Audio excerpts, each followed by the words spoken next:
দেশের খবরে আপনাদের স্বাগত। সঙ্গে রয়েছে আমি শুভ্র। শুরুতে দেখেন হেডলাইন্স। রাজ্যে এসে সর্বদলীয় বৈঠক জ্ঞানেশ কুমারের। আপনারা তো সুপ্রিম কোর্টে গিয়েছেন, চন্দ্রিমাকে বললেন মুখ্য নির্বাচন কমিশনার। বেশ করেছি বললেন রাজ্যের মন্ত্রী। বাম বিজেপি কংগ্রেসের সঙ্গে বৈঠক, 1 বা 2 দফায় ভোট করার প্রস্তাব। রাজ্যের এডিজিকে ধমক জ্ঞানেশ কুমারের। ভুল দেখলে এক জায়গায় দাঁড় করিয়ে রাখবো বললেন জ্ঞানেশ কুমার। কালীঘাটে পুজো মুখ্য নির্বাচন কমিশনারের। Go back slogan. জ্ঞানেশকে ঘিরে বিক্ষোভ আম জনতার। নাম বাদ নিয়ে কাল সুপ্রিম কোর্টে মামলা, বিচারাধীন নিয়েও শুনানি। নাগরিকত্ব নিয়েও আবেদন। ক্ষোভ প্রকাশ প্রধান বিচারপতির। দ্রুত শুনানির আর্জি মেনকা গুরুস্বামীর। ধর্ণা মঞ্চে মুখ্যমন্ত্রী। ধর্মতলায় ধর্ণা চলবে বললেন মমতা। লিফলেট বিলি বিজেপির। আটক 7, গ্রেপ্তার 1। এফআইআর দায়েরের নির্দেশ শশী পাজাকে। আসছে বিস্তারিত খবরে। রাজ্যে এসে প্রবল বিক্ষোভের মুখে পড়লেন মুখ্য নির্বাচন commissioner Gyanesh Kumar. Go back slogan দেওয়া হয় তাকে লক্ষ্য করে। সকালেই তিনি সর্বদলীয় বৈঠক করেন। সেখানে 1 অথবা 2 দফায় ভোটের প্রস্তাব দেয় বিভিন্ন রাজনৈতিক দল। তৃণমূল কংগ্রেস নেত্রী চন্দ্রিমা ভট্টাচার্যকে তিনি বলেন, আপনারা তো সুপ্রিম কোর্টেও গেছেন। পাল্টা চন্দ্রিমা তাকে বলেন, শীর্ষ আদালতে গেছি, বেশ করেছি। যখন ফর্ম 7-এর 42,000 অড হচ্ছে, ফর্ম 7-এর জন্য দেওয়া হয়েছে, সেখানে ডিলিশন হয়ে যাচ্ছে ফর্ম 7-এ 5 লক্ষ অড। এই অ্যানোমালির উত্তর দেবে কে, সেটা আমরা জিজ্ঞাসা করলাম। আমরা বললাম 24 সালে ইলেকটোরাল রোল বার করেছেন, সেখানে মেল ফিমেল রেশিও একরকমের, আর এখন যেটা বার করছেন তাতে মেল ফিমেল রেশিও আর এক রকমের। আগে বেশি ছিল, ফিমেল বেশি ছিল, আর এখন ফিমেল কমে গেছে, মহিলাদের টার্গেট করছেন। এই কথাগুলো আমরা বললাম যে আপনারা দেখুন, আমরা আপনাদের উপর বিশ্বাস রাখবো। যদি এই যে যারা নাগরিক, সত্যিকারের নাগরিক, যারা বৈধ ভোটার, তারা যেন কেউ বাদ না যায়, এটা আপনারা দেখবেন। এসআইআর এর প্রতিবাদে মুখ্যমন্ত্রী মমতা বন্দ্যোপাধ্যায় ধর্নায় বসেছেন ধর্মতলায়। তার চারপাশে আজ লিফলেট বিলি করে বিজেপি। এই নিয়ে ক্ষোভ প্রকাশ করেন মুখ্যমন্ত্রী। রাজ্যের মন্ত্রী শশী পাজাকে তিনি নির্দেশ দেন, লিফলেট বিলি করছেন যারা, তাদের গ্রেপ্তার করার জন্য। রাতে মমতা বন্দ্যোপাধ্যায় বলেন, নির্বাচন কমিশনার জ্ঞানেশ কুমার আসলে রাজ্যের মানুষকে ভয় দেখানোর চেষ্টা করছেন। মমতা বন্দ্যোপাধ্যায় ধর্ণা মঞ্চের পাশে লিফলেট বিলির অভিযোগ উঠল বিজেপির বিরুদ্ধে। মুখ্যমন্ত্রী মমতা বন্দ্যোপাধ্যায় অভিযোগ তুলে বলেছেন, বিজেপি এজেন্সির মাধ্যমে লিফলেট বিলি করছে। অভিযুক্তদের হাতে নাতে ধরার নির্দেশ দেন তিনি। এমনকি রাজ্যের মন্ত্রী শশী পাজাকে তিনি বলেন, দ্রুত এফআইআর করতে হবে। আশপাশের সর্বত্র নজর রাখার নির্দেশ দিয়েছেন তিনি। যারা আছেন সবাইকে সতর্ক করছি, বিজেপি বাইরের ওর এজেন্সি দিয়ে কিছু পোস্টার লিফলেট বিলি করার চেষ্টা করছে, তাদের হাতে নাতে ধরুন, ধরে পুলিশের হাতে হ্যান্ডওভার করুন। অন্য পলিটিক্যাল পার্টির মিটিংয়ে তাদের ঢোকবার কোনো অধিকার নেই। এমনি ঢুকে মিটিং শুনতে পারে, কিন্তু বিজেপি লিফলেট বিলি করার কোনো অধিকার নেই। হাতে নাতে ধরুন, পুলিশকে হ্যান্ডওভার করুন। আর পার্টির থেকে এর জন্য শশীকে আমি বলবো এফআইআর করতে তাদের নামে। আগে ধরো, পালিয়ে যাবে, দেখো দেখো পালিয়ে যাবে। ভিতুর দল, কাপুরুষের দল।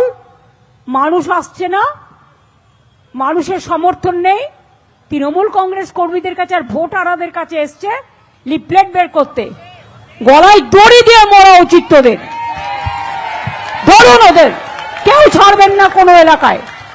যখনই দেখবেন ধরবেন ভোট চোরদের। ভোট চোর, ভোট ডাকাত, একদম ছাড়বেন না এদের।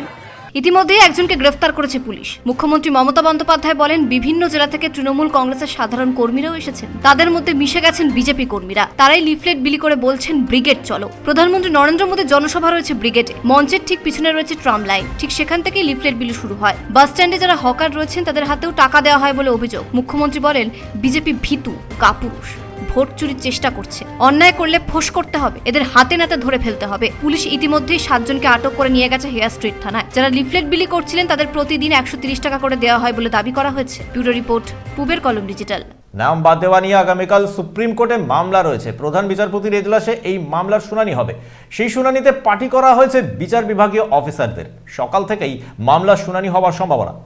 যাদের নাম বাদ পড়েছে বা লজিক্যাল ডিসক্রিপেন্সিতে রেখে আন্ডার অ্যাডজুডিকেশনে রাখা হয়েছে, তাদের নাম নিয়ে ফের মামলা দায়ের হলো সুপ্রিম কোর্টে। তৃণমূল কংগ্রেসের রাজ্যসভার প্রার্থী ও সুপ্রিম কোর্টের বর্ষিয়ান আইনজীবী মেনকা গুরুস্বামী আজ প্রধান বিচারপতির দৃষ্টি আকর্ষণ করেন। মেনকা গুরুস্বামী বলেন, যারা অতীতে বহুবার ভোট দিয়েছেন তাদের নামও বাদ দেওয়া হয়েছে। এরপরেই প্রধান বিচারপতি সূর্যকান্ত, বিচারপতি জয়মাল্য বাগচি বলেন, মূল মামলার সঙ্গে জুড়ে দিতে হবে নতুন আবেদন।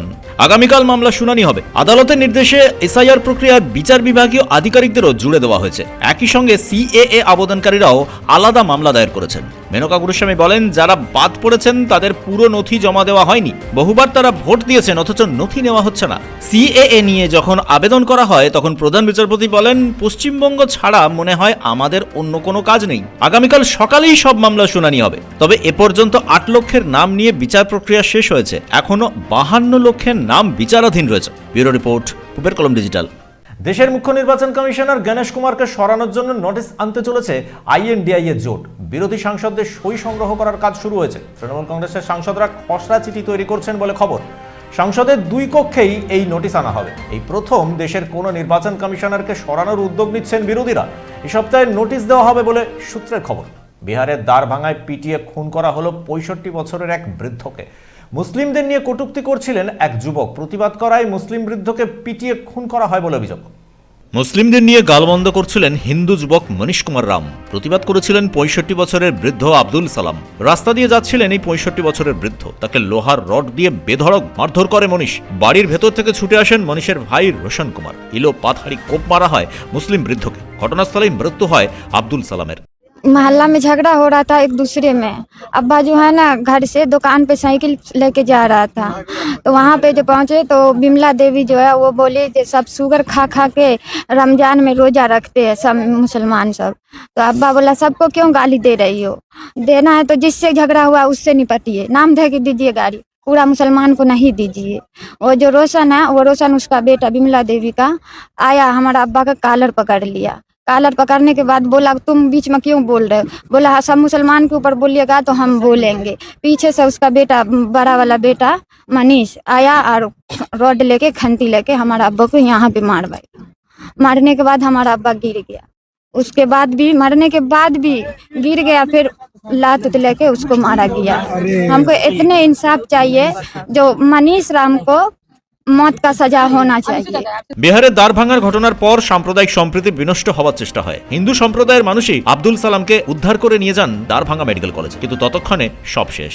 বাগরুয়া গ্রামে পর্যাপ্ত পুলিশ মোতায়েন করা হয়েছে। নীতিশ কুমারের বিহার দিনের পর দিন ভয়ঙ্কর হয়ে উঠছে। প্রায় প্রতিদিনই দেখা যাচ্ছে মুসলিমরা আক্রান্ত হচ্ছেন। কেবলমাত্র মুসলিম হবার অপরাধে তাদের খুন করা হচ্ছে। সাম্প্রতিক যা ঘটছে তাতে দেখা যাচ্ছে খুনের ঘটনায় উত্তরপ্রদেশকে ছাপিয়ে গেছে নীতিশ কুমারের বিহার। বৃদ্ধ আব্দুল সালাম ফিরছিলেন বাড়িতে। তার মুখে দাড়ি দেখে কটূক্তি করতে শুরু করেন মনীশ কুমার রাম। প্রতিবাদ করেন তিনি। স্থানীয় বাসিন্দারা বলছেন এলাকায় কোনোদিনই এ ধরনের ঘটনা ঘটেনি। হিন্দু মুসলিম একসঙ্গে বাস করলেও বিবাদ হয়নি কোনোদিন। ব্যুরো রিপোর্ট, পূবের কলম ডিজিটাল।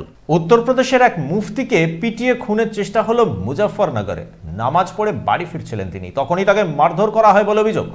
উত্তরপ্রদেশের মুজাফফরনগরে পিটিয়ে খুনের চেষ্টা হলো এক মসজিদের ইমামকে। মুফতি আব্দুল ওয়াহাব নামের এই ইমাম মসজিদ থেকে নামাজ পড়ে সবেমাত্র বাড়ির দিকে আসছিলেন বাইকে করে। ঠিক তখনই তার গাড়ি থামায় বেশ কয়েকজন হিন্দু যুবক। তারপর ক্রিকেট ব্যাট হাতে নিয়ে বেধড়ক মারধর করা হয় তাকে। আত্মরক্ষার চেষ্টা করেন এই মসজিদের ইমাম। উগ্র হিন্দুত্ববাদী সংগঠনের আরো কয়েকজন কর্মী এসে তার উপর ঝাঁপিয়ে পড়ে বলে অভিযোগ। ব্যাট দিয়ে বেধড়ক মারধর করা হয় তাকে। ঘটনা দেখতে পেয়ে ছুটে আসেন নামাজিরা। কোনো রকমে তাকে উদ্ধার করে নিয়ে যাওয়া হয় হাসপাতালে। সেখানে মৃত্যুর সঙ্গে লড়াই করছেন তিনি। উত্তরপ্রদেশে বেশ কিছুদিন ধরে দেখা যাচ্ছে হামলার শিকার হচ্ছেন মসজিদের ইমামরা। রমজানে মসজিদ থেকে বের হলেই মারধর করা হচ্ছে তাদের। পুলিশ এখনো পর্যন্ত এই ঘটনায় 2 জনকে গ্রেফতার করেছে, কিন্তু আসল অপরাধীকে গ্রেফতার করতে পারেনি। মহারাষ্ট্রের পুনেতে গাড়িতে করে গরু নিয়ে যাচ্ছিলেন এক মুসলিম যুবক। তার গাড়ি থামায় স্বঘোষিত উগ্র হিন্দুত্ববাদীরা। গাড়ি থেকে নামিয়ে তাকে লক্ষ্য করে বলা হয়, রুটির সঙ্গে তোরা গোমাংস খাস, এবার রুটির সঙ্গে খাবি গোবর। রুটিতে গোবর মিশিয়ে তাকে জোর করে খাওয়ানো হয়। এই ঘটনায় পুনেতে সাম্প্রদায়িক সম্প্রীতি বিনষ্টের চেষ্টা হয়। মূল অভিযুক্তকে এখনো গ্রেফতার করতে পারেনি পুলিশ। তবে মুসলিমরা বলেছেন বারবার পুনেতে আক্রমণের শিকার হচ্ছেন তারা। Bureau report,